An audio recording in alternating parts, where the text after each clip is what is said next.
Assalamu alaikum everyone. Welcome to your 11th session of Book Club's Cross Borders between Faisalabad and Khas.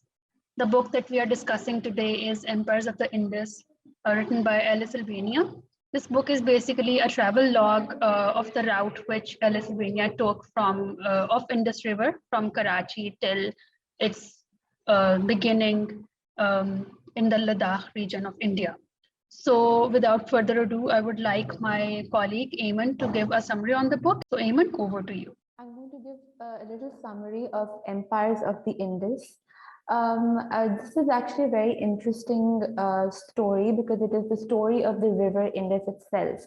I think the most striking feature is that Indus is actually personified throughout the story and is presented as a living, breathing entity that has witnessed history itself. It has witnessed the history of humanity and the area around the Indus, this area of the subcontinent, and the areas around it from the time that the river exists, right? And it has seen the rise and fall of different civilizations. It has seen different settlements, cities, the destruction of cities. It has seen agriculture and its sort of beginnings and endings. It has seen religious events. It has seen travelers and invaders and literature being written, and it has basically seen the entire of humanity and this entire area sort of come to the point that it is today, right? And so in that sense, the Indus is alive and perhaps the most knowledgeable of all, right?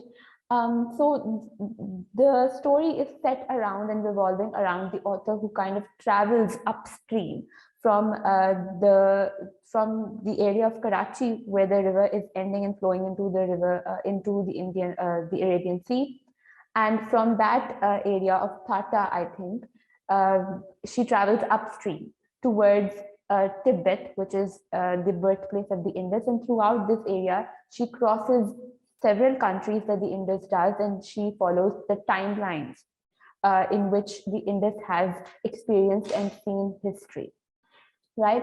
So it has a lot to do with not just sort of a historical timeline of events in chronological order, but it also has a lot to do with the emotions connected to these histories that the Indus has witnessed itself, right? So it has a lot to do with folk tales and the stories and even oral stories and oral histories surrounding the Indus of incidents or tales that took place across or around the Indus.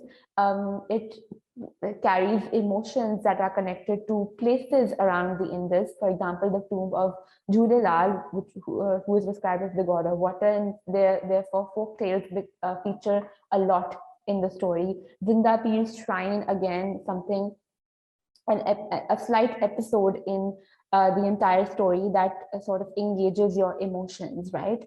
And sort of shows how the river and the water itself traverses and sort of meanders through human lives and histories, and eventually finds its way into events, stories, writings, art, and everything that humans create and experience, right?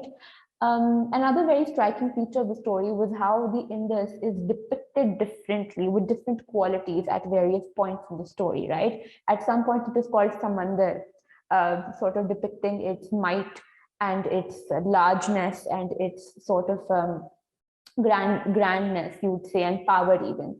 And again, at some point it's called Sher, that is lion, again, depicting a different sort of a quality, the quality of a certain sense of royalty, power, right? So it is called different names as well, which sort of, I think it really enhances that quality of the water of the Indus being alive and breathing and, you know, experiencing history in real time and being knowledgeable and having seen a lot, right?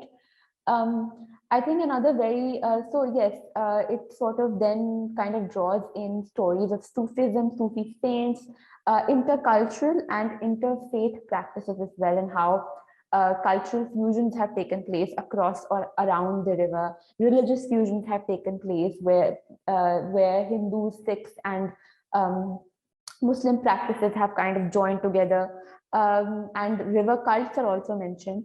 So given all this, I think the most important feature of the story is not the story itself, but it is the way it is told and how it sort of engages the reader's senses, right? So there's a lot of stress on using your senses to imagine the Indus's flow and experience, right? The reader is him or herself experiencing what the river experienced, because the river is personified, right? So you kind of engage your senses, your sense of sound, your sense of imagination, imagery, right? Colors, emotions. These are the aspects that sort of play the most important part in recreating that experience of the river, right? So it's a very lyrical, sort of a picturesque quality to the story. The sound of the water, the sounds of the land around it, the rhythmic or lyrical sort of quality of practicing agricultural methods, the imagery around the river, right? And so the sounds of songs related to the river, all of these play a very large part in sort of making the reader also experience history in general, rather than just reading about it through the story of the Indus. Thank you so much, everyone, for connecting with us today. It was lovely hearing from all of you. Keep on reading, keep on sharing books, keep on exchanging books with your friends, and we'll see you next time, inshallah. Allah Hafiz.